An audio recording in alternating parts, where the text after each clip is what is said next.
पूर्ववती मुख सौम्य तथा अपनी आकृति के अनुरूप ही कांतिमान है। दक्षिणवर्ती मुख नील मेघ के समान श्याम और देखने में भयंकर है। उत्तरवर्ती मुख मूंगे के समान लाल है और सिर की नीली अलकें उसकी शोभा बढ़ाती हैं। पश्चिमवर्ती मुख पूर्ण चंद्रमा के समान उज्जवल सौम्य तथा चंद्र कलाधारी है। उस शिव मूर्ति के अंक में पराशक्ति माहेश्वरी शिवा आरूढ़ हैं। उनकी अवस्था 16 वर्ष की सी है। वे सब का मन मोहने वाली हैं और महालक्ष्मी के नाम से विख्यात हैं। ओम नमः शिवाय। ओम नमः शिवाय। 1.5 पेज हो गया, आगे मतलब 1.5 पेज के करीब ही है। जो प्रदीप भैया आप करो, शर्मा भैया करोगे? हाँ जी कर लो। प्रदीप शर्मा। ओम नमः करूंगी जी मैं। ओम नमः शिवाय। ओम नमः शिवाय। केडी भैया हर आप हर कर लेना। नमः शिवाय। इस प्रकार भावनामयी मूर्ति का निर्माण और सकलीकरण करके उनमें मूर्तिमान परम कारण शिव का आवाहन और पूजन करे। वहां स्नान कराने के लिए कपिला गाय के पंचगव्य और पंचामृत का संग्रह करे। विशेषतः चूर्ण और बीज को भी एकत्र करे। फिर पूर्व दिशा में मंडल बनाकर उसे रत्न चूर्ण आदि से अलंकृत करके कमल की कर्णिका में ईशान कलश की स्थापना करे। तत्पश्चात उसके चारों ओर सद्योजात आदि मूर्तियों के कलशों की स्थापना करे। इसके बाद पूर्व आदि 8 दिशाओं में क्रमशः विद्वेश्वर के 8 कलशों की स्थापना करके उन सबको तीर्थ के जल से भर दे और कंठ में सूत लपेट दे। फिर उनके भीतर पवित्र द्रव्य छोड़कर मंत्र और विधि के साथ साड़ी या धोती आदि वस्त्र से उन सब कलशों को चारों ओर से आच्छादित कर दे। तदनंतर मंत्रोच्चारण पूर्वक उन सब में मंत्र न्यास करके स्नान का समय आने पर सब प्रकार के मांगलिक शब्दों और वाद्यों के साथ पंचगव्य आदि के द्वारा परमेश्वर शिव को स्नान कराए। कुशोदक, स्वर्णोदक और रत्नोदक आदि को जो गंध पुष्प आदि से वासित और मंत्र सिद्ध हो क्रमशः ले लेकर मंत्रोच्चारण पूर्वक उन के द्वारा महेश्वर को नहलाए। फिर गंध पुष्प और दीप आदि निवेदन करके पूजा कर्म संपन्न करे। आलेपन या उबटन कम से कम 1 पल और अधिक से अधिक 11 पल हो। सुंदर स्वर्ण में और रत्न में पुष्प अर्पित करें। सुगंधित नील कमल, नील कुमुद, अनेक्षा बिल्व पत्र, लाल कमल और श्वेत कमल भी शंभू को चढ़ाए। काला गुरु के धूप को कपूर, घी और गुगुल से युक्त करके निवेदन करें। कपिला गाय के घी से युक्त दीपक में कपूर की बत्ती बनाकर रखे और उसे जलाकर देवता के सम्मुख दिखाए। ईशान आदि 5 ब्रह्म की, 6 अंगों की और 5 आवरणों की पूजा करनी चाहिए। दूध में तैयार किया हुआ पदार्थ नैवेद्य के रूप में निवेदनीय है। गुड़ और घी से युक्त महाचरु का घी भी भोग लगाना चाहिए। पाटल, उत्पल और कमल आदि से सुवासित जल पीने के लिए देना चाहिए। 5 प्रकार की सुगंधों से युक्त तथा अच्छी तरह लगाया हुआ तांबूल मुख शुद्धि के लिए अर्पित करना चाहिए। स्वर्ण और रत्नों के बने हुए आभूषण, नाना प्रकार के रंग वाले नूतन महीन वस्त्र जो दर्शनीय हो, इष्ट देव को देने चाहिए। उस समय गीत, वाद्य और कीर्तन आदि भी करने चाहिए। मूल मंत्र का 1 लाख जप करना चाहिए। पूजा कम से कम 1 बार, नहीं तो 2 या 3 बार करनी चाहिए, क्योंकि अधिक अधिक का अधिक फल होता है।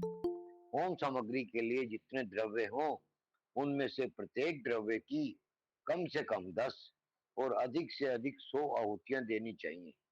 मारण और उच्चाटन आदि में शिव के घोर रूप का चिंतन करना चाहिए। शांति कर्म या पौष्टिक कर्म करते समय शिवलिंग में, शिव शिवाप्री में तथा अन्य प्रतिमाओं में शिव के सौम्य रूप का ध्यान करना चाहिए। मारण आदि कर्मों में लोहे के बने हुए अ, त्रिशुक, त्रुक, त्रिशुक, त्रिशुक और ये क्या दीदी, सुवाका, शत्रु, शत्रुक और शत्रुवा, लोहे के शत्रुवाका। बने, हाँ, शत्रु और शत्रु अच्छा, का प्रयोग हाँ जी, उपयोग करना चाहिए। उपयोग करना चाहिए। अन्य शांति आदि कर्मों में श्रुक और स्त्रुवा बनवाने चाहिए। मृत्यु पर विजय पाने के लिए घी, दूध में मिलाई हुई दूर्वा से, मधु से, घृत युक्त चरु से अथवा केवल दूध से भी हवन करना चाहिए तथा रोगों की शांति के लिए तिल लेनी चाहिए। समृद्धि की इच्छा रखने वाला पुरुष महान दारिद्र्य की शांति के लिए घी, दूध अथवा केवल कमल के फूलों से होम करे। वशीकरण का इच्छुक पुरुष घृत युक्त जाति पुष्प, चमेली या मालती के फूल से हवन करे। द्विज को चाहिए कि वह घृत और करवीर पुष्पों से आहुति देकर आकर्षण का प्रयोग सफल करे। तेल की आहुति से उच्चाटन और मधु की आहुति से स्तंभन कर्म करे। सरसों की आहुति से भी स्तंभन किया जाता है। बड़ के बीज और तिल की आहुति द्वारा मारण और उच्चाटन करे। नारियल के तेल की आहुति देकर विद्वेषण कर्म करे। रोही के बीज की आहुति देकर बंधन का तथा लाल सरसों मिले हुए संपूर्ण होम द्रव्यों से सेना स्तंभन का प्रयोग करे। अभिचार कर्म में हस्तचालित यंत्र से तैयार किए गए तेल की आहुति देनी चाहिए। कूटकी की भूसी, कपास की डोड तथा तैल मिश्रित सरसों की भी आहुति दी जा सकती है। दूध की आहुति ज्वर की शांति करने वाली तथा सौभाग्य रूप फल प्रदान करने वाली होती है। मधु, घी और दही को परस्पर मिलाकर इनसे दूध और चावल से अथवा केवल दूध से किया गया होम संपूर्ण सिद्धियों को देने वाला होता है। सात समिधा आदि से शांतिक अथवा पौष्टिक कर्म भी करे। विशेषतः द्रव्यों द्वारा होम करने पर वश्य और आकर्षण की सिद्धि होती है। बिल्व पत्रों का हवन वशीकरण तथा आकर्षण का साधक और लक्ष्मी की प्राप्ति कराने वाला है। साथ ही वह शत्रु पर विजय प्रदान कराता है। शांति कार्य में पलाश और खैर आदि की समिधाओं का होम करना चाहिए। क्रूरता पूर्वक कर्म में कनेर और आंख की समिधाएं होनी चाहिए। लड़ाई झगड़े में कटीले पेड़ों की समिधाओं का हवन करना चाहिए। शांति और ओम पुष्टि नमः कर्म को शिवाय, ओम नमः ओम नमः शिवाय, हर हर भोले, शिवाय। नमः शिवाय। टेडी भैया, ओम नमः शिवाय, ओम नमः शिवाय, ओम नमः शिवाय, ओम नमः शिवाय। शांति और पुष्टि कर्म को विशेषतः शांत चित्त पुरुष ही करें। जो निर्दय और क्रोधी हो, उसी को अभिचारिक कर्म में प्रवृत्त होना चाहिए। वह भी उस दशा में जबकि दुर्वस्था चरम सीमा को पहुंच गई हो और उसके निवारण का दूसरा कोई उपाय न रह गया हो। आतताइयों को नष्ट करने के उद्देश्य से अभिचारिक कर्म करना चाहिए। अपने राष्ट्रपति को हानि पहुंचाने के उद्देश्य से आभिचारिक कर्म कदापि नहीं करना चाहिए। यदि कोई आस्तिक परम धर्मात्मा और माननीय पुरुष हो, उससे यदि कभी आतताईपन का कार्य हो जाए तो भी उसको नष्ट करने के उद्देश्य से अभी आभिचारिक कर्म का प्रयोग नहीं करना चाहिए। जो कोई भी मन, वाणी और क्रिया द्वारा भगवान शिव के आश्रित हो, उसके तथा राष्ट्रपति के उद्देश्य से भी आभिचारिक कर्म करके मनुष्य शीघ्र ही पतित हो जाता है। इसलिए कोई भी पुरुष जो अपने लिए सुख चाहता हो, अपने राष्ट्रपालक राजा की तथा शिव भक्त की अभिचार आदि के द्वारा हिंसा न करे। दूसरे किसी के उद्देश्य से भी मारण आदि का प्रयोग करने पर पश्चाताप से युक्त हो प्रायश्चित करना चाहिए। निर्धन या धनवान पुरुष भी वाण लिंग, नर्मदा से प्रकट हुए शिवलिंग, ऋषियों द्वारा स्थापित लिंग या वैदिक लिंग में भगवान शंकर की पूजा करें। जहां ऐसे लिंग का अभाव हो वहां सुवर्ण और रत्न के बने हुए शिवलिंग में पूजा करनी चाहिए। यदि सुवर्ण और रत्नों के उपार्जन की शक्ति न हो तो मन से ही भावनामयी मूर्ति का निर्माण करके मानसिक पूजन करना चाहिए अथवा प्रतिनिधि द्रव्यों द्वारा शिवलिंग की कल्पना करनी चाहिए जो किसी अंश में समर्थ और किसी अंश में असमर्थ है। वह भी यदि अपनी शक्ति के अनुसार पूजन कर्म करता है तो अवश्य फल का भागी होता है। जहाँ इस कर्म का अनुष्ठान करने पर भी फल नहीं दिखाई देता, वहां 2 या 3 बार उसकी आवृत्ति करें। ऐसा करने से सर्वथा फल का दर्शन होगा। पूजा के उपयोग में आया हुआ जो सुवर्ण, रत्न आदि उत्तम द्रव्य हो, वह सब गुरु को दे देना चाहिए तथा उसके अतिरिक्त दक्षिणा भी देनी चाहिए। यदि गुरु नहीं लेना चाहता हो तो वह सब वस्तु भगवान शिव को ही समर्पित कर दें अथवा शिव भक्तों को दे दें। इनके सिवा दूसरों को देने का विधान नहीं है। जो पुरुष गुरु आदि की अपेक्षा न रखकर स्वयं यथाशक्ति पूजा संपन्न करता है, वह भी ऐसा ही आचरण करे। पूजा में चढ़ाई हुई वस्तु स्वयं न ले। जो मूढ़ लोभवश पूजा के अंगभूत उत्तम द्रव्य को स्वयं ग्रहण कर लेता है, वह अभिष्ट फल को नहीं पाता। इसमें अन्यथा विचार नहीं करना चाहिए। किसी के द्वारा पूजित शिवलिंग को मनुष्य ग्रहण करे या न करे, यह उसकी इच्छा पर निर्भर है। यदि ले ले तो स्वयं नित्य उसकी पूजा करे अथवा उसकी प्रेरणा से दूसरा कोई पूजा करे। जो पुरुष इस कर्म का शास्त्रीय विधि के अनुसार ही निरंतर अनुष्ठान करता है, वह फल पाने के से कभी वंचित नहीं रहता। इससे बढ़कर प्रशंसा की बात और क्या हो सकती है। तथापि मैं संक्षेप से कर्म जनित उत्तम सिद्धि की महिमा का वर्णन करता हूँ। इससे शत्रुओं अथवा अनेक प्रकार की व्याधियों का शिकार होकर और मौत के मुंह में पड़कर भी मनुष्य बिना किसी विघ्न बाधा के मुक्त हो जाता है। अत्यंत कृपण भी उदार और निर्धन भी कुबेर के समान हो जाता है। कुरूप भी कामदेव के समान सुंदर और बूढ़ा भी जवान हो जाता है। शत्रु क्षण भर में मित्र और विरोधी भी किंकर हो जाता है। अमृत विष के समान और विष भी अमृत के समान हो जाता है। समुद्र भी स्थल और स्थल भी समुद्रवत हो जाता है। गड्ढा पहाड़ जैसा ऊंचा और पर्वत भी गड्ढे के समान हो जाता है। अग्नि सरोवर के समान शीतल और सरोवर भी अग्नि के समान दाहक बन जाता है।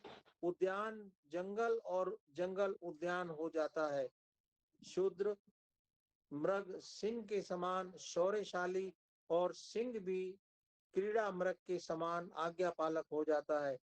स्त्रियां अभिसारिका बन जाती हैं, अधिक प्रेम करने लगती हैं और लक्ष्मी सुस्थिर हो जाती है। वाणी इच्छा अनुसार दासी बन जाती है और कीर्ति गणिका के समान सर्वत्र गामिनी हो जाती है। बुद्धि स्वेच्छा अनुसार विचरने वाली और मन हीरे को छेदने वाली सुई के समान सूक्ष्म हो जाता है। शक्ति आंधी के समान प्रबल हो जाती है और बल मत गजराज के समान पराक्रमशाली होता है। शत्रु पक्ष के उद्योग और कार्य स्तब्ध हो जाते हैं तथा शत्रुओं के समस्त सुहृदयगण उनके लिए शत्रु पक्ष के समान हो जाते हैं। शत्रु बंधु बांधवों सहित जीते जी मुर्दे के समान हो जाते हैं और सिद्ध पुरुष स्वयं आपत्ति में पड़कर भी अरिष्ट रहित संकट मुक्त हो जाता है। अमृत सा प्राप्त कर लेता है, उसका खाया हुआ अपथ्य भी उसके लिए सदा रसायन का काम देता है। निरंतर रति का सेवन करने पर भी वह नया ही बना रहता है। भविष्य आदि की सारी बातें उसे हाथ पर रखे हुए आंवले के समान प्रत्यक्ष दिखाई देती हैं। अणिमा आदि सिद्धियां भी इच्छा करते ही फल देने लगती हैं। इस विषय में बहुत कहने से क्या लाभ। इस कर्म का संपादन कर लेने पर सब कामार्थ सिद्धियों में कोई भी ऐसी वस्तु नहीं रहती जो अलभ्य हो। ओम नमः शिवाय, ओम नमः शिवाय, ओम नमः शिवाय, ओम नमः शिवाय। अर्चना जी, ओम नमः आप डेढ़ पेज नहाए मतलब ये वाला पूरा कर लेना। ठीक है दीदी। ओम नमः शिवाय, ओम नमः शिवाय।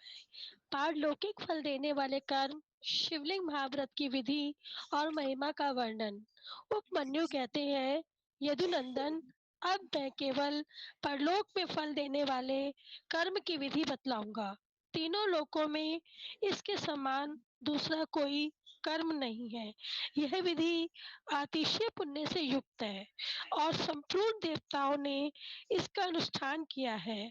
ब्रह्मा, विष्णु, रुद्र, इंद्रादि, लोकपाल, सूर्यादि, नवग्रह, विश्वामित्र और वशिष्ठ आदि ब्रह्मवेता, महर्षि, श्वेत, अगस्त्य, दधीची तथा हम सरीखे सिद्ध भक्त नंदीश्वर, महाकाल और भृंगेश आदि गणेश्वर, पातालवासी, दैत्य, शेष आदि, महानाग, सिद्ध, यक्ष, गंधर्व, राक्षस, भूत और पिशाच, इन सब ने अपना अपना पद प्राप्त करने के लिए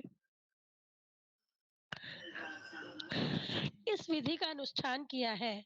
इस विधि से ही सब देवता देवत्व को प्राप्त हुए हैं। इसी विधि से ब्रह्मा को ब्रह्मत्व की, विष्णु को विष्णु तत्व की और रुद्र को रुद्र तत्व की प्राप्त रुद्र तत्व की, इंद्र को इंद्र तत्व की और गणेश को गणेश तत्व की प्राप्ति हुई है।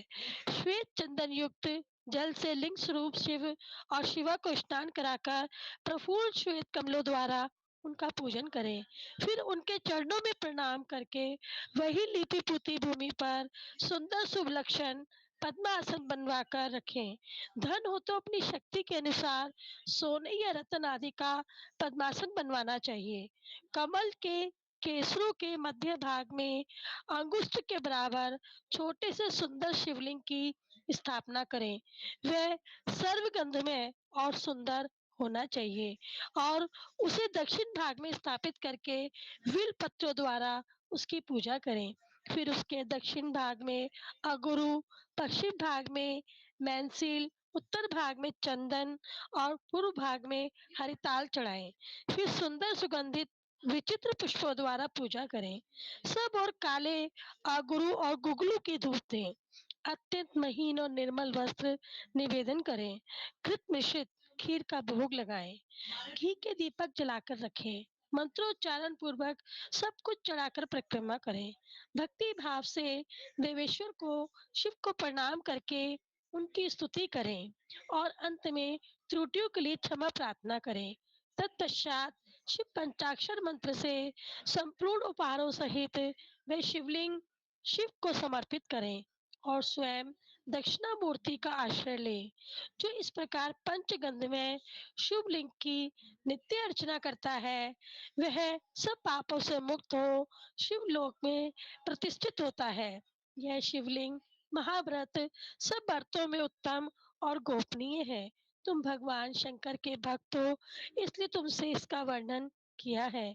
जिस किसी को इसका उपदेश नहीं करना चाहिए, केवल शिव भक्तों को ही इसका उपदेश देना चाहिए। केवल शिव भक्तों को ही इसका उपदेश देना चाहिए।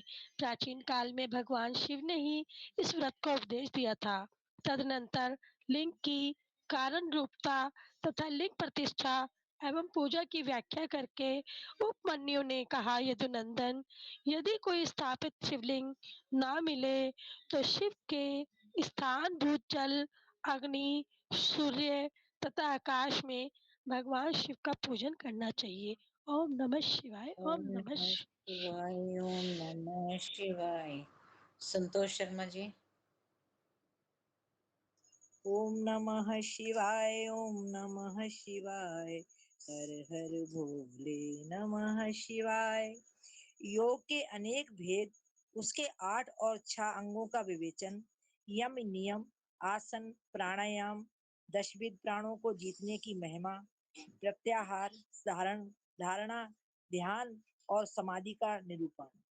श्री कृष्ण ने कहा, भगवान, आपने ज्ञान, क्रिया और चर्या का संक्षिप्त सार अद्भुत उद्धत करके मुझे सुनाया है। ये सब श्रुति के समान आदरणीय है और इसे मैंने ध्यान पूर्वक सुना है। अब मैं अधिकार, अंग, विधि और प्रयोजन सहित परम दुर्लभ योग का वर्णन सुनना चाहता हूँ। यदि योग आदि का अभ्यास करने से पहले ही मृत्यु हो जाए तो मनुष्य आत्मघाती होता है। अतः आप योग का ऐसा कोई साधन बताइए जिसे शीघ्र सिद्ध किया जा सके, जिससे कि मनुष्य को आत्मघाती ना होना पड़े। योग का ये अनुष्ठान, उसका कारण, उसके लिए उपयुक्त समय, साधन तथा उसके भेदों का तारतम्य क्या है? उपमन्यु बोले, श्री कृष्ण, तुम सब प्रश्नों के तारतम्य के ज्ञाता हो। तुम्हारा ये प्रश्न बहुत ही उचित है, इसलिए मैं इन सब बातों पर क्रमशः प्रकाश डालूंगा। तुम एकाग्र चित्र होकर सुनो। जिसकी दूसरी वृत्तियों का निरोध हो गया है, ऐसे चित्त की भगवान शिव में जो निश्चल वृत्ति है, उसी को संक्षेप में योग कहा गया है। ये योग 5 प्रकार का है: मंत्र योग, स्पर्श योग, भाव योग, अभाव योग और महायोग। मंत्र मंत्र जप के अभ्यास बस मंत्र के वाच्यार्थ में स्थित हुई विक्षेप रहित जो मन की वृत्ति है, उसका नाम मंत्र योग है। मंत्र की वही वृत्ति जब प्राणायाम को प्रधानता दे तो उसका नाम स्पर्श योग होता है। वही स्पर्श योग जब मंत्र के स्पर्श से रहित हो तो भाव योग कहलाता है, जिससे संपूर्ण विश्व के एकमात्र का अवयव अवयव विलीन तिरोहित हो जाता है। उसे अभाव योग कहा गया है, क्योंकि उस समय सदस्तु का भी भान नहीं होता, जिससे एकमात्र उपाधि शून्य शिव स्वभाव का चिंतन किया जाता है और मन की वृत्ति शिवमयी हो जाती है। उसे महायोग कहते हैं। देखे और सुने गए लौकिक और पारलौकिक विषयों की ओर से जिसका मन विरक्त हो गया हो, उसी का योग में अधिकार है, दूसरे किसी का नहीं है। लौकिक और पारलौकिक दोनों विषयों के दोषों का और ईश्वर के गुणों का सदा ही दर्शन करने से मन विरक्त होता है। प्रायः सभी योग 8 या 6 अंगों से युक्त होते हैं: यम, नियम, स्वास्तिक आदि, आसन, प्राणायाम, प्रत्याहार, धारणा, ध्यान और समाधि। ये विद्वानों ने योग के 8 अंग बताए हैं। आसन, प्राणायाम, प्रत्याहार, धारणा, ध्यान और समाधि, ये थोड़े में योग के 6 लक्षण हैं। शिव शास्त्र में इनके पृथक पृथक लक्षण बताए गए हैं। अन्य शिवागमों में विशेषता, कामिक आदि में, योग शास्त्रों में और किन्हीं किन्हीं पुराणों में भी इनके लक्षणों का वर्णन है। अहिंसा, सत्य, अस्तेय, ब्रह्मचर्य और अपरिग्रह, इन्हें सत्पुरुषों ने यम कहा है। इस प्रकार यम 5 अवयवों के योग से युक्त है। शौच, संतोष, तप, जप, स्वाध्याय और प्राणिधान। इन 5 भेदों से युक्त दूसरे योगांग को नियम कहा गया है। तात्पर्य यह है कि नियम अपने अंगों के भेद से 5 प्रकार का है। आसन के 8 भेद कहे गए हैं। स्वास्तिक आसन, पद्मासन, अर्धचंद्रासन, वीरासन, योगासन, प्रसादी तासन, पर्याकासन और अपनी रुचि के अनुसार आसन। अपने शरीर में प्रकट हुई जो वायु है उसको प्राण कहते हैं। उसे रोकना ही उसका आयाम है। उस प्राणायाम के 3 भेद कहे गए हैं, रेचक, पूरक और कुंभक। नासिका के एक छिद्र को दबाकर या बंद करके दूसरे से उदर स्थित वायु को बाहर निकालें। इस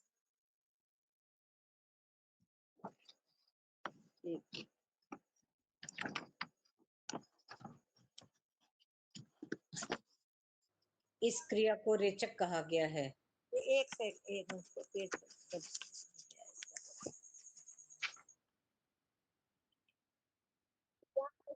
क्रिया को रोचक कहा गया है।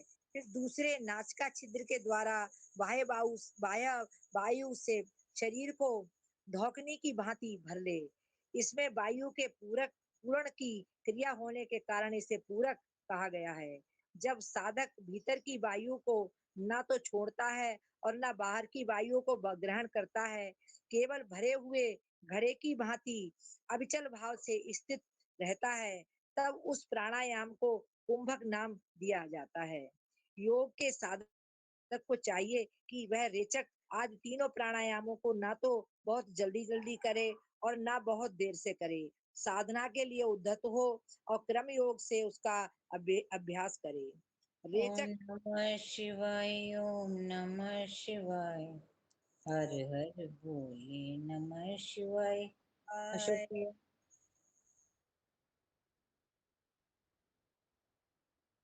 माइक ऑन करो, माइक माइक। हाँ जी जी जी जी कर। ओम नमः शिवाय, ओम नमः शिवाय। रेचक आदि में नाड़ी शोधन पूर्वक जो प्राणायाम का अभ्यास किया जाता है उसे स्वेच्छा से उत्क्रमण पर्यंत करते रहना चाहिए। यह बात योग शास्त्र में बताई गई है। कनिष्ठ आदि के क्रम से प्राणायाम 4 प्रकार का कहा गया है। मात्रा और गुणों के विभाग तारतम्य से ये भेद बनते हैं। 4 भेदों में से जो कन्यक या कनिष्ठ प्राणायाम है वह प्रथम उद्घात कहा गया है। इसमें 12 मात्राएं होती हैं। मध्यम प्राणायाम द्वितीय उद्घात है, उसमें 24 मात्राएं होती हैं। उत्तम श्रेणी का प्राणायाम तृतीय उद्घात है, उसमें 36 मात्राएं होती हैं। उससे भी श्रेष्ठ जो सर्वोत्कृष्ट चतुर्थ प्राणायाम है वह शरीर में स्वेद और कम आदि का जनक होता है।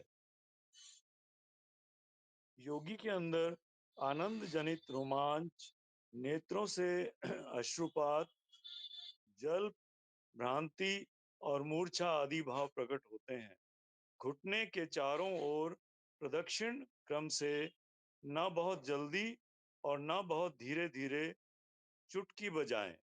घुटने की एक परिक्रमा में जितनी देर तक चुटकी बजती है उस समय का मान 1 मात्रा है।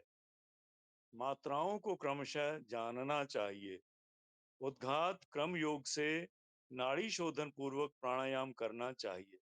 प्राणायाम के 2 भेद बताए गए हैं, अगर्भ और सगर्भ। जप और ध्यान के बिना किया गया प्राणायाम अगर्भ कहलाता है और जप तथा ध्यान के सहयोग पूर्वक किए जाने वाले प्राणायाम को सगर्भ कहते हैं। अगर्भ से सगर्भ प्राणायाम 100 गुना अधिक उत्तम है, इसलिए योगी जन प्राय सगर्भ प्राणायाम किया करते हैं। प्राण विजय से ही शरीर की वायुओं पर विजय पाई जाती है। प्राण, अपान, समान, उदान, व्यान, नाग, कूर्म, क्रकल, देवदत्त और धनंजय, ये 10 प्राण वायु हैं।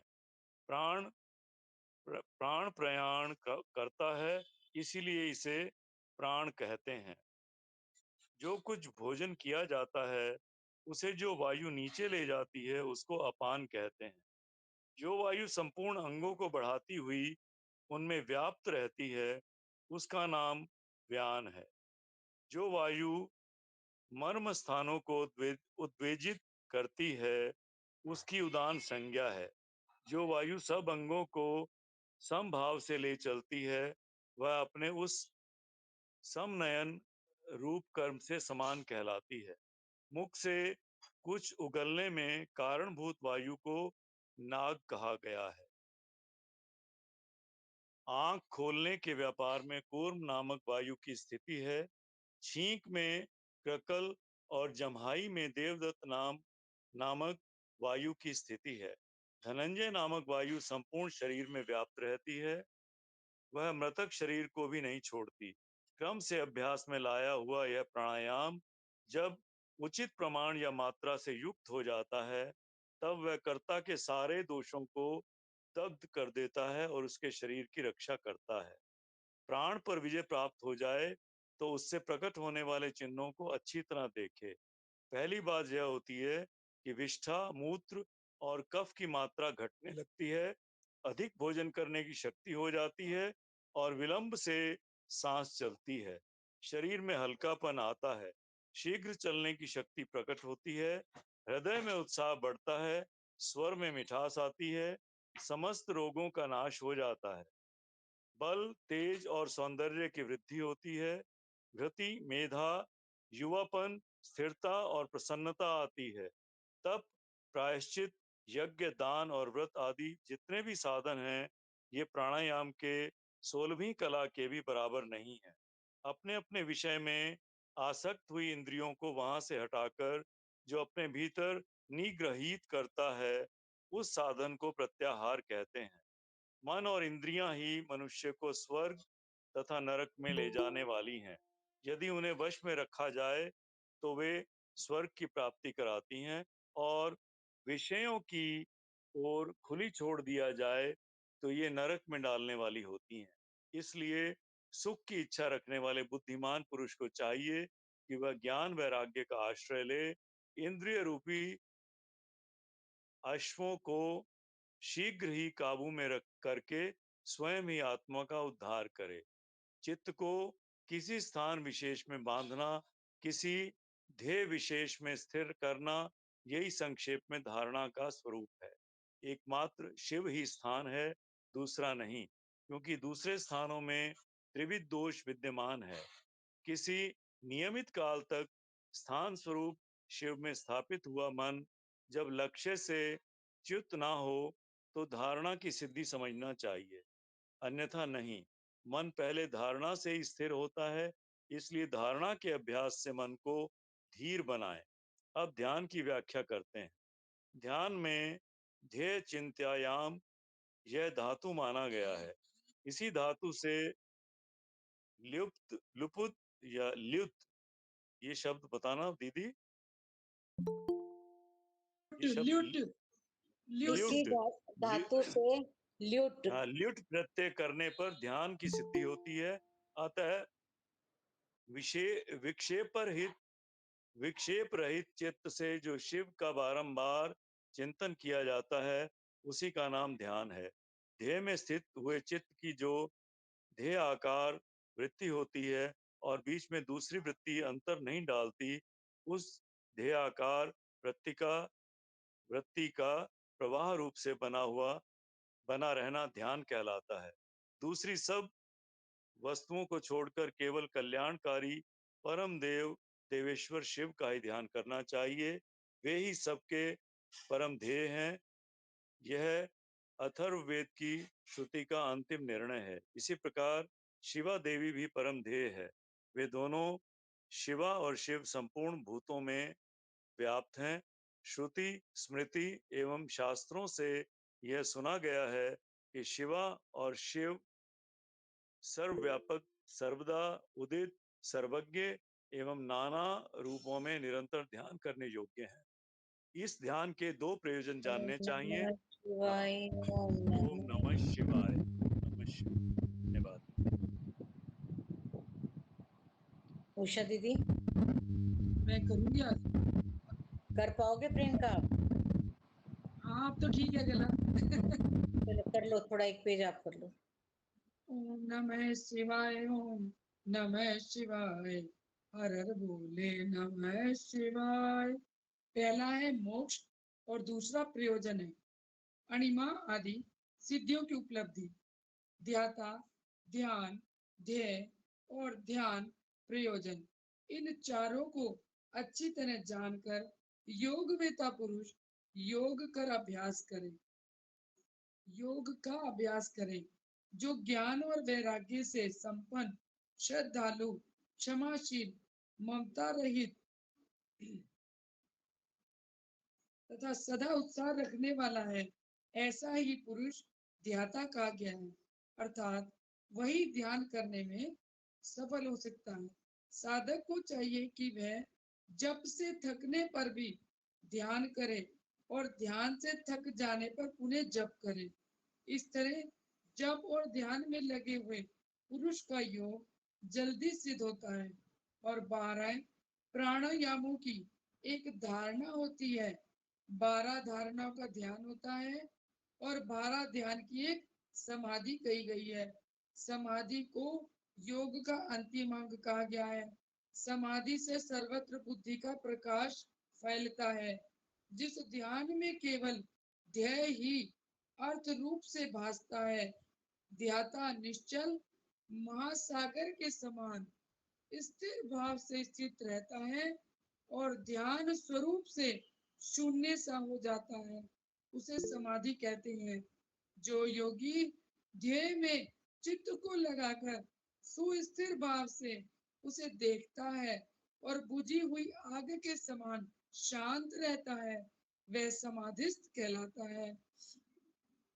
वह न सुनता है, न सूंघता है, न बोलता है, न देखता है, न स्पर्श का अनुभव करता है, न मन से संकल्प विकल्प करता है और न उसमें अभिमान की वृत्ति का उदय होता है और न वह बुद्धि के द्वारा ही कुछ समझता है, केवल काष्ठ की भांति स्थित रहता है।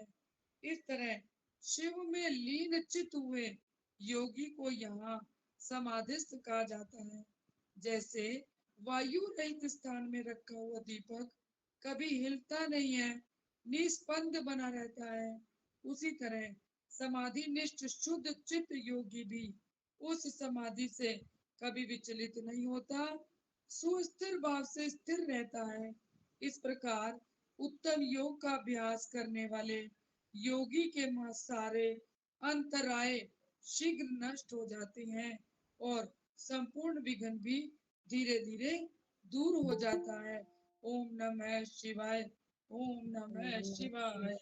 ओम हर नमः हर बोले नमः शिवाय। नेक्स्ट कोई मेंबर करना चाहते हैं? किरण जी ने हैंड रेस कर दिया। किरण जी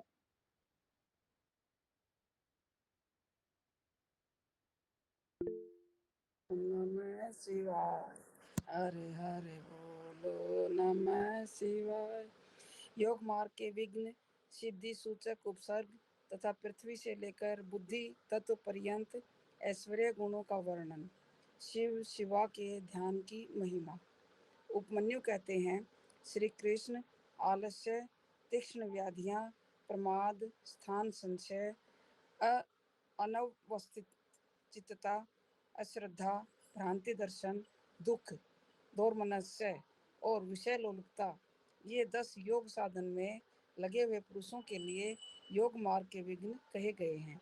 योगियों के शरीर और चित्त में जो अलसता का भाव आता है, उसी को यहाँ आलस्य कहा गया है।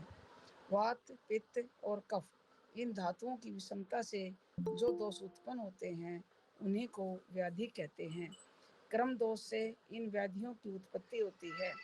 असावधानी के कारण योग के साधनों का न हो पाना प्रमाद है यह है या नहीं है, इस प्रकार उभय कोटि से आक्रांत हुए ज्ञान का नाम स्थान संशय है। मन का कहीं स्थिर न होना ही अनवस्थित चित्तता, चित्त की अस्थिरता है। योग मार्ग में भाव रहित अनुराग शून्य जो मन की वृत्ति है, उसी को अश्रद्धा कहा गया है। विपरीत भावना से युक्त बुद्धि को भ्रांति कहते हैं। दुख कहते हैं कष्ट को। उसके तीन भेद हैं, आध्यात्मिक, आदि भौतिक और आदि दैविक। मनुष्यों के चित्त का जो अज्ञान जनित दुख है, उसे आध्यात्मिक दुख समझना चाहिए।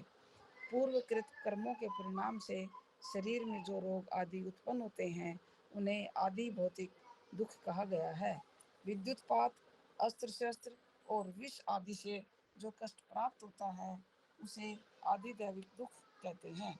इच्छा पर आघात पहुंचने से मन में जो क्षोभ होता है, उसी का नाम है दोर्मनस्य।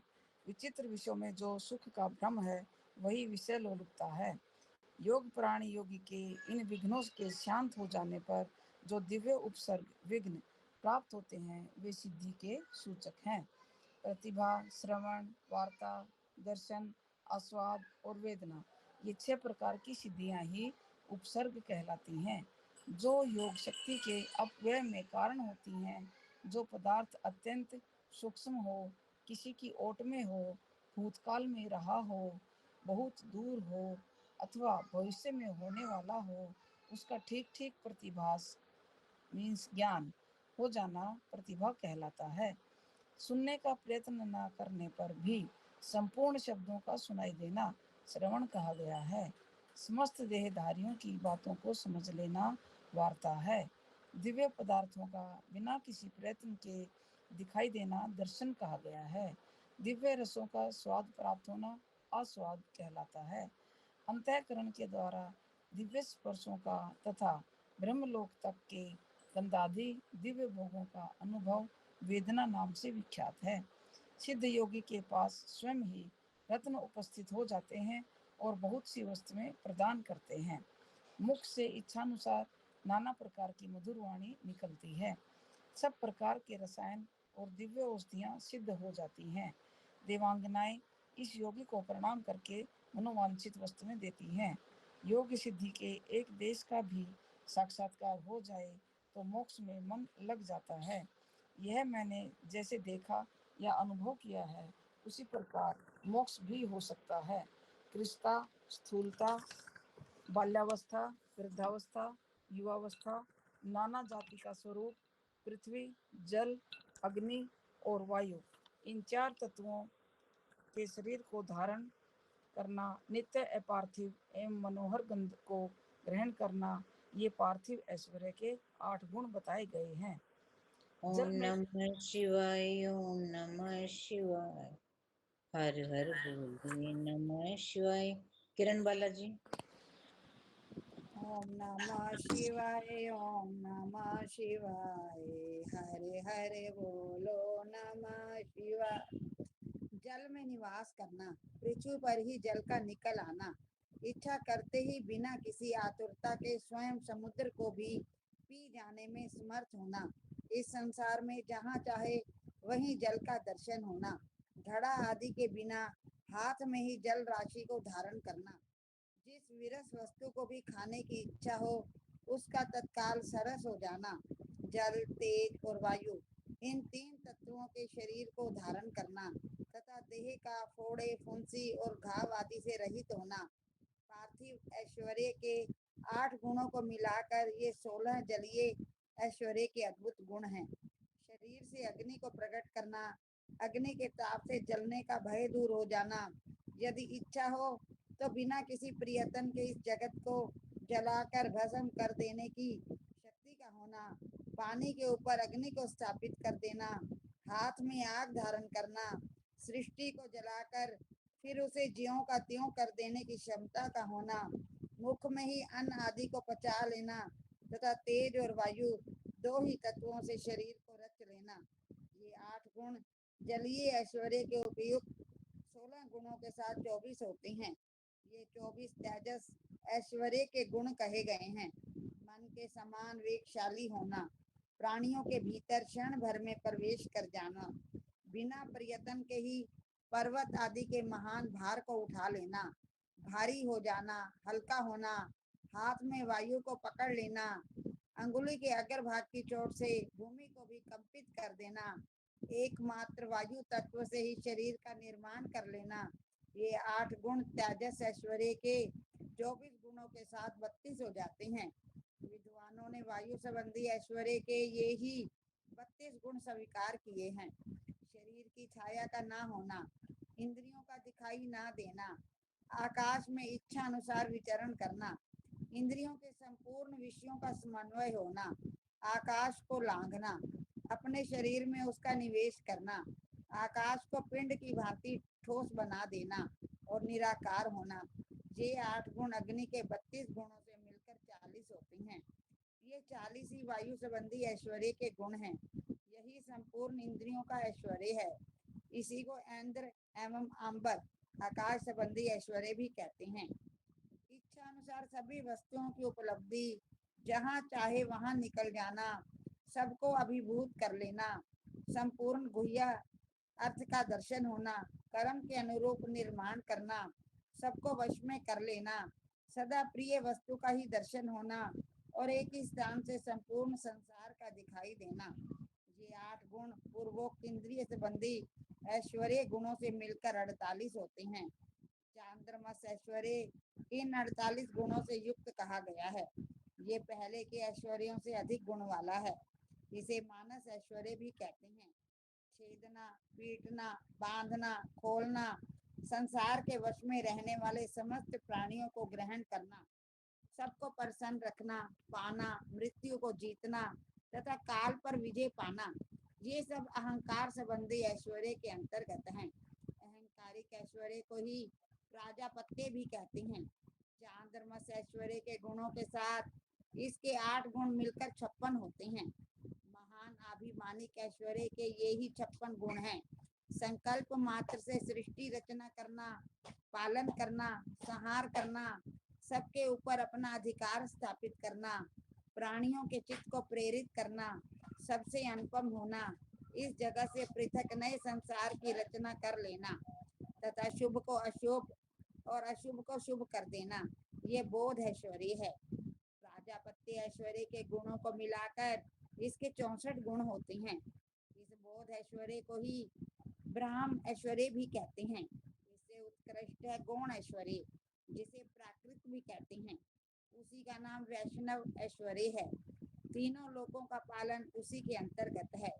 उस संपूर्ण वैष्णव पद को ना तो ब्रह्मा कह सकते हैं और ना दूसरे ही उसका पूर्णतया वर्णन कर सकते हैं। उसी को पौरुष पद भी कहते हैं। गौण और पौरुष पद से उत्कृष्ट गणपति पद है। उसी को ईश्वर पद भी कहते हैं। उस पद का किंचित ज्ञान श्री विष्णु को है, दूसरे लोग उसे नहीं जान सकते।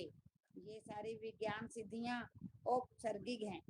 इन्हें परम वैराग्य द्वारा प्रयत्न पूर्वक रोकना चाहिए। इन अशुद्ध प्रातिभाषिक गुणों में जिसका चित्त आसक्त है, उसे संपूर्ण कामनाओं को पूर्ण करने वाला निर्भय परम ऐश्वर्य नहीं सिद्ध होता। ओम नमः शिवाय। ओम नमः शिवाय। सुषमा शर्मा जी।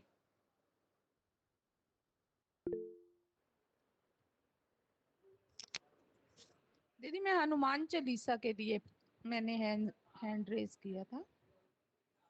अच्छा जी, नेक्स्ट हाँ कौन जी, करना हनुमान चाहता है? चालीसा। मैं कर लूँ जी, कर लो मृदुला जी। इसलिए देवता असुर राजाओं के गुणों तथा भोगों को जो तृण के समान त्याग देता है, उसे उत्कृष्ट योग सिद्धि प्राप्त होती है। अथवा यदि जगत पर अनुग्रह करने की इच्छा हो तो वह योग सिद्धि मुनि इच्छा अनुसार विचरे। इस जीवन को गुणों और भोगों का उपभोग करके अंत में उसे मोक्ष की प्राप्ति होती है। अब मैं योग के प्रयोग का वर्णन करूंगा। एकाग्र चित्त होकर सुनो। शुभ काल और शुभ देश हो, भगवान शिव का क्षेत्र आदि हो, एकांत स्थान हो, जीव जंतु न रहते हो, कोलाहल न होता हो और किसी बाधा की संभावना न हो, ऐसे स्थानों में लिपि पुती सुंदर भूमि को गंध और धूप आदि से सुवासित करके वहाँ फूल बिखेर दे। चंदोबा आदि तान कर उसे विचित्र रीति से सजा दे तथा वहाँ पुष्प पुष्प समिधा जल फल और मूल की सुविधा हो। फिर वहाँ योग का अभ्यास करे। अग्नि के निकट, जल के समीप और सूखे पत्तों के ढेर पर योगाभ्यास नहीं करना चाहिए। जहाँ डांस और मच्छर भरे हों, सांप और हिंसक जंतुओं की अधिकता हो, दुष्ट पशु निवास करते हों, भय की संभावना हो तथा जो दुष्टों से घिरा हुआ हो, ऐसे स्थान में भी योगाभ्यास नहीं करना चाहिए। शमशान में, चैतन्य वृक्ष के नीचे, बाम्बी के निकट, जीर्ण शीर्ण घर में, चौराहे पर, नदी नद और समुद्र के तट पर, गली या सड़क के बीच में, उजड़े हुए उद्यान में, गोष्ठ आदि में, अनिष्टकारी और निंदित स्थान में भी योगाभ्यास न करे। जब शरीर में अजीर्ण का कष्ट हो, खट्टी डकार आती हो, विष्ठा और मूत्र से शरीर दूषित हो, सर्दी हुई हो या अतिसार रोग का प्रकोप हो, अधिक भोजन कर लिया गया हो या अधिक परिश्रम के कारण थकावट हुई हो, जब मनुष्य अत्यंत चिंता से व्याकुल हो, अधिक भूख प्यास सता रही हो तथा जब वह अपने गुरुजनों के कार्य आदि में लगा हुआ हो, उस अवस्था में उसे योगाभ्यास नहीं करना चाहिए।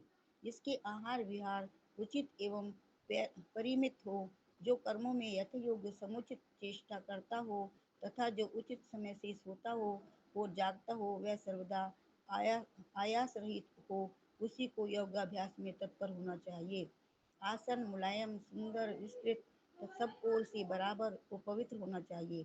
पद्यासन और स्वस्तिक का आसन आदि जो यौगिक आसन हैं, उन पर भी अभ्यास करना चाहिए। अपने आचार्य पर्यंत गुरुजनों की परंपरा को क्रमशः प्रणाम करके अपनी गर्दन, मस्तक और छाती को सीधी रखे। होठ और नेत्र अधिक सटे हुए न हो, सिर कुछ ऊंचा हो, दांतों से दांतों का स्पर्श न करे। दांतों के अग्रभाग में स्थित हुई जिह्वा को अविचल भाव से रखते हुए एड़ियों से दोनों अंडकोशों और प्रजन इंद्रियों की रक्षा पूर्वक दोनों जांघों के ऊपर बिना किसी यत्न के अपनी दोनों भुजाओं को रखे। फिर दाहिने हाथ से पृष्ठभाग को बाएं हाथ से हथेली पर रखकर धीरे से पीठ को ऊंची करे और छाती को आगे की ओर से स्थिर रखते हुए नासिका के अग्रभाग पर दृष्टि जमाए। अन्य दिशाओं की ओर दृष्टिपात न करे। प्राण का संचार रोककर पाषाण के समान निश्चल हो जाए। अपने शरीर के भीतर मानस मंदिर में हृदय कमल के आसन पर पार्वती सहित भगवान शिव का चिंतन करके ध्यान यज्ञ के द्वारा उनका पूजन करें। मूलाधार चक्र में, नासिका के अग्रभाग में, नाभि में, कंठ में, तालु के दोनों छिद्रों में, भुहों के मध्य भाग में, द्वार देश में, ललाट में या मस्तक में शिव का चिंतन करें। शिवा और शिव के लिए यथोचित रीति से उत्तम आसन की कल्पना करके वहाँ सावरण या निरावरण शिव का स्मरण करें। द्विदल, चतुर्दल, षटदल, दशदल, द्वादश दल अथवा षोडश दल कमल के आसन पर विराजमान शिव का विधिवत स्मरण करना चाहिए। दोनों भुहों के मध्य भाग में द्विदल कमल है और विद्युत के समान प्रकाशमान है। वो मध्य में स्थित जो कमल है, उसके क्रमशः दक्षिण और उत्तर भाग में दो पत्ते हैं जो विद्युत के समान दीप्तिमान है। उनमें दो अंतिम वर्ण है और अक्षय अंकित है। षोडश दल कमल के पत्ते 16 स्वर रूप हैं, जिनमें अ से लेकर अंग तक के अक्षर क्रमशः अंकित है। यह जो कमल है, उसकी नाल के मूल भाग से 12 दल प्रस्फुटित हुए हैं, जिनमें क से लेकर ठ तक प्रस्फुटित है जी, प्रस्फुटित, हाँ जी, प्रस्फुटित हुए हैं, जिनमें क से लेकर ठ तक के 12 अक्षर क्रमशः अंकित हैं। सूर्य के समान प्रकाशमान इस कमल के उन 12 दलों का अपने हृदय के भीतर ध्यान करना चाहिए। तत्पश्चात गोदुग्ध के समान उज्ज्वल कमल के 10 दलों का चिंतन करें। उनमें क्रमशः ड से लेकर फ तक के अक्षर अंकित हैं। इसके बाद नीचे की ओर दल वाले कमल के 6 दल हैं, जिनमें ब से लेकर ल तक के अक्षर अंकित हैं। इस कमल की कांति धूम रहित अंगार के समान है। मूलाधार में स्थित जो कमल है, उसकी कांति स्वर्ण के समान है। उसमें क्रमशः वह से लेकर स तक के 4 अक्षर 4 दलों के रूप में स्थित हैं। इन कमलों में से जिनमें ही अपना मन रमे, उसी में महादेव और महादेवी का अपनी धीर बुद्धि से चिंतन करे। उनका स्वरूप अंगूठे के बराबर निर्मल और सब ओर से दीप्तिमान है। आत्मा व शुद्ध दीपशिखा के समान आकार वाला है और अपनी शक्ति के पूर्णतः पंडित है, अथवा चंद्रलेखा या तारा के समान रूपमान है, अथवा वह नीवार के सीख या कमल नाल से निकलने वाले सूत के समान है। कदम्ब के गोलक या ओस के कण से भी उनकी उपमा दी जा सकती है। वह रूप पृथ्वी आदि तत्वों पर विजय प्राप्त करने वाला है। ध्यान करने वाला पुरुष जिस तत्व पर विजय पाने की इच्छा रखता हो, उसी तत्व के अधिपति की स्थूल मूर्ति का चिंतन करे। ब्रह्मा से लेकर सदाशिव पर्यंत तथा भव आदि 8 मूर्तियां हैं। शिव शास्त्र में शिव की स्थूल मूर्तियां निश्चित की गई हैं। मुनीश्वरों ने उसे घोर, शांत और मिश्र 3 प्रकार की बताया है। फल की आशा न रखने वाले ध्यान कुशल पुरुषों को इनका चिंतन करना चाहिए। यदि घोर मूर्तियों का चिंतन किया जाए तो वे शीघ्र ही पाप और रोग का नाश करती हैं।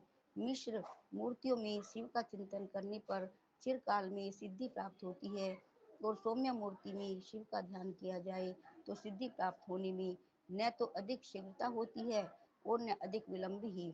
सौम्य मूर्ति में ध्यान करने से विशेष मुक्ति, शांति एवं शुद्ध बुद्धि प्राप्त होती है। क्रम से सभी सिद्धियां प्राप्त होती हैं, इसमें संशय नहीं है। ओम नमः शिवाय, ओम नमः नमः शिवाय, शिवाय। हरे हरे बोले नमः शिवाय। अभी सीमा जी ने भैया मांगी हुई है सेवा हनुमान चालीसा की। नहीं, आरती सेवा भी वो उन्होंने पूनम जी ने मांगी हुई है। लवली जी ने जी। सीमा जी शुरू करो और सब हैंड रेस कर लें जो साथ में कर रहे हैं हनुमान चालीसा। ओम श्री हनुमते नमः। श्री गुरु चरण सरोज रज, निज मन मुकुर सुधारे। वरनाय रघुवर विमल जसु, जो दायक फल चार। बुद्धिहीन तनु जानिके, सिमरो पवन कुमार। बल बुद्धि विद्या देहो मोहे हरहु कलेश विकार। सियावर राम जय जय राम, जय हनुमान ज्ञान गुण सागर। जय कपीस तिहु लोक उजागर। राम दूत अतुलित बल धामा, अंजनी पुत्र पवन सुत नामा। महावीर विक्रम बजरंगी, कुमति निवार सुमति के संगी। कंचन वरण विराज सुवेशा, कानन कुंडल कुंचत केसा। हाथ वज्र और ध्वजा विराजे, कांधे मूज जनेऊ साजे। शंकर सुमन केसरी नंदन, तेज प्रताप महाजगवंदन। विद्यावान गुणी अति चातुर, राम काज करिबे को आतुर। प्रभु चरित्र सुनबे को रसिया, राम लखन सीता मन बसिया।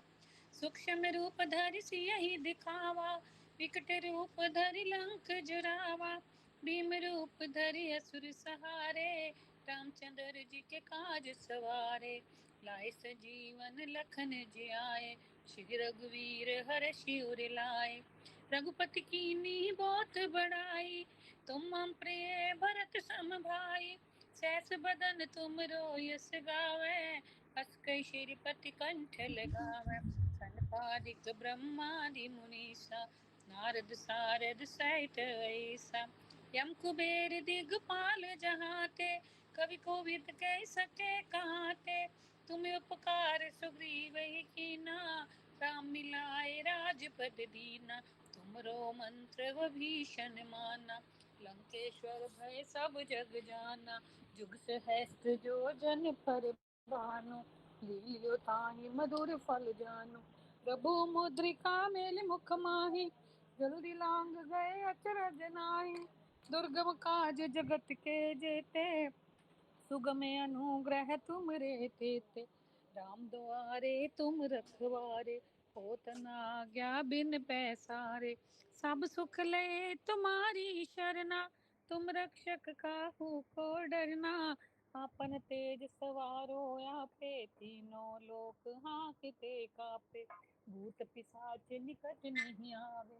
महावीर जब नाम सुनावे, नासे रोग हरे सब पीरा। जपत निरंतर हनुमत वीरा, संकट ते हनुमान छुड़ावे। मन कर वचन ध्यान जो लावे, सब पर राम तपस्वी राजा। तिनके काज सकल तुम साजा, और मनोरथ जो कोई लाए, सोई अमित जीवन फल पाए। चारों युग परताप तुम्हारा, है प्रसिद्ध जगत उजियारा। साधु संत के तुम रखवारे, असुर निकंदन राम दुलारे। अष्ट सिद्धि नौ निधि के दाता, असवर दीन जानकी माता। राम रसायन तुमरे पासा, सदा रहो रघुपति के दासा। तुमरे भजन राम को पावे, जन्म जन्म के दुख बिसरावे। अंत काल रघुवर पुर जाई, जहाँ जन्म हरि भक्त कहाई। और देवता चित्त न धरई, हनुमत से सर्व सुख करई। संकट कटे मिटे सब पीड़ा, जो सिमरे हनुमत बलबीरा। जय जय जय हनुमान गुसाई, कृपा करो गुरुदेव की नाही। जो शत बारी पाठ करि कोई, छूट ही बंदी महा सुख होई।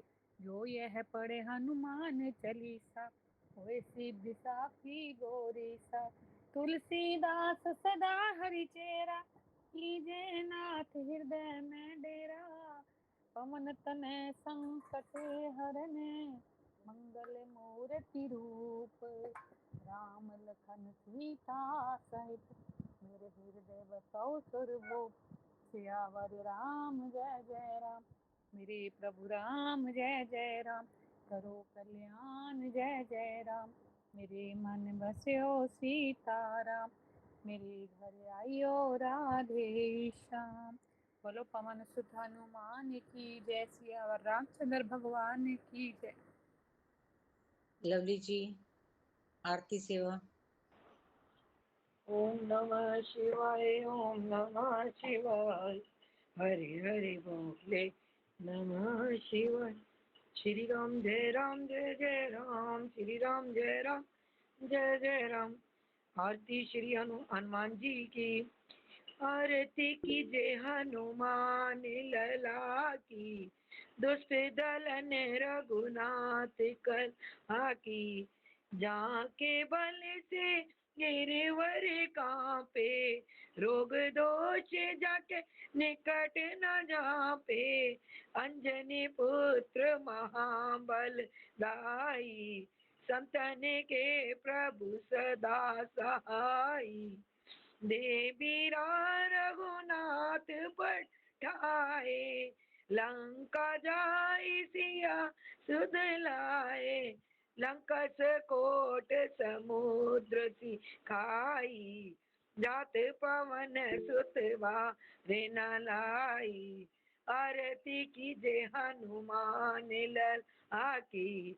दुष्ट दलन रघुनाथ कला की, लंका जाई असुर संगारे। सिया राम जी के काज संवारे, लक्ष्मण मूर्छित पड़े सकारे। अन सजीवन प्राण उबारे, बैठी पाताल तोरी जमकारे। आई रावण की भुजा उखारे, बाएं भुजा असुर दल मारे। दाहिने भुजा सब संत जन तारे, सुर नर मुनि जन आरती उतारे। जय जय जय हनुमान उचारे, कंचन थार कपूर लो छाई। आरती करत अंजना माई, जो हनुमान जी की आरती गावे। बसी बैकुंठ परम पद पावे, कंचन थार कपूर लसाई। आरती करत अंजना माई, आरती कीजे हनुमान लला की, दुष्ट दलन रघुनाथ कला की। श्री राम मंगल भवन मंगल हारी, ध्रुवंश दशरथ अजर बिहारी। श्री राम जय राम, श्री राम जय राम। नीलू जी पूरा नहीं हुआ ये तो ना। कंचन तुलसीदास थाल स्वामी कीरति कपूर हैं। लो छाई, आरती करत अंजना माई। जो बोलिए हनुमान जी की आरती गावे, बस बोली तो है। बैकुंठ परम पद पावे। आगे और आगे क्या कह रहे हो? आगे और भी बोलिए। लंका विध्वंस किए मैंने कहा कुछ कह रहे थे इसलिए मैं चुप गई। तुलसीदास स्वामी रघुराई, तुलसीदास स्वामी आरती गाई, कीर्ति गाए। तुलसीदास स्वामी कीरति गाई। आरती कीजे हनुमान लला की, दुष्ट दलन रघुनाथ कला की। बोलो हनुमान जी महाराज की जय। जय श्री राम, जय हनुमान, जय श्री राम, देखो जय हनुमान। देखो कितनी बड़ी वो आवाज में जरा भी फर्क नहीं है दोनों बहनों का। एक सी फर्क लग रही है लगा दोनों तो की आवाज, है एक जैसी लग रही है दोनों की आवाज। बिल्कुल सेम डिट्टो, कोई फर्क नहीं है। सभी सुखी हो, सभी निरोगी, सब पर बरसे कृष्ण कृपा। मंगल में हो सबका जीवन, घर घर बरसे कृष्ण कृपा। बार बार प्रार्थना करते रहे, मेरे नाथ में आपको भूलूं नहीं, मेरे नाथ में आपसे दूर न रहूं, आप मुझसे दूर न रहें। मेरे नाथ आप अपनी कृपा सदा सब पर कार से सब पर बनाए रखें। गो सेवा और गीता पाठ नित्य नियम से मंत्र जाप करते रहो जब तक है श्वास। मिटेंगे पाप ताप संताप, बढ़ेंगे सुख समृद्धि सद्भाव। जय श्री कृष्ण, जय श्री राधे, जय भगवद गीता, जय गौ माता, जय गुरुदेव। बांके बिहारी लाल की जय, राधा जो सरकार की जय, वृंदावन धाम की जय, सब संतन की जय। सबके हृदय में बैठे हुए मेरे परम पिता परमात्मा को हृदय से नमन। जय श्री कृष्ण, जय श्री राधे।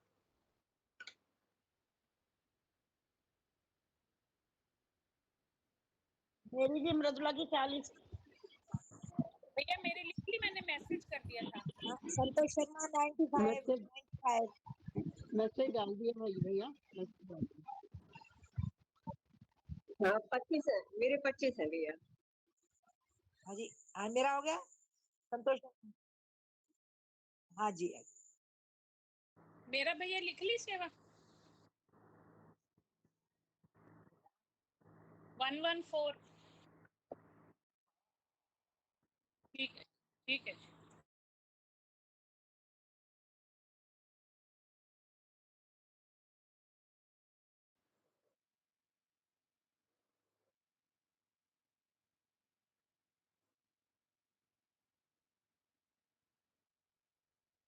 भैया कल कल पॉसिबल नहीं, क्योंकि कल हनुमान चालीसा की 2-3 सेवा हैं। दोपहर को 2:30 बजे भी रहेगी, और फिर शाम को वो अक्षय आनंद वाला पाठ भी, उसकी भी सेवा होती है 6:15 से 7 बजे तक, जो हनुमान चालीसा की होती है। तो फिर परसों संडे का ही रखिए, कल एक आधा पेज छोड़ के। मैं कुछ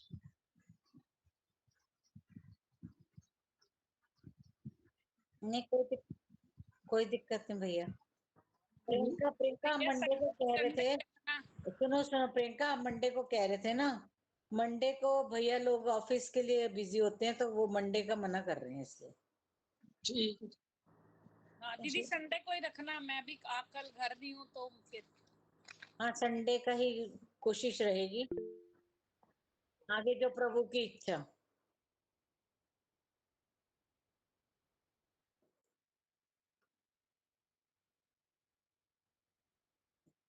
भैया यहाँ ऐसा होता है, जो अगर तो हम निराहार कर रहे हैं लगातार पाठ तो अलग बात होती है कि सुबह ही करना है।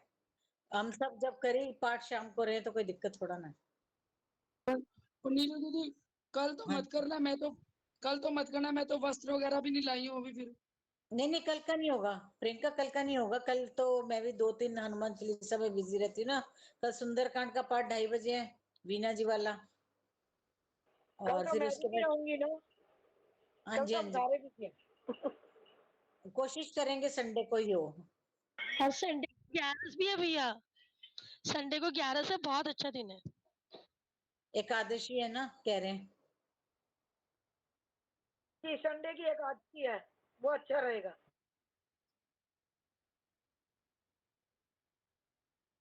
मेरी सेवा मैंने आपके नंबर पे डाल दी है।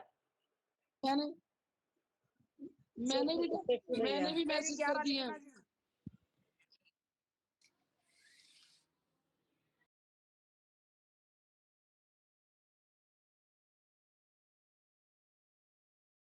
जय श्री जय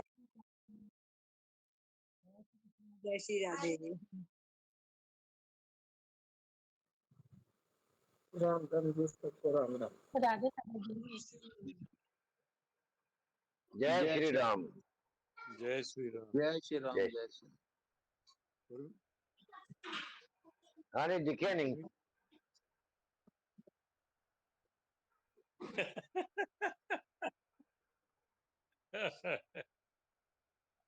कितने आज है, कितने नहीं, आज कितने गए ने सुन। अशोक जी लगाना ना अक्षर गांधी, और तो कोई नहीं लगाता।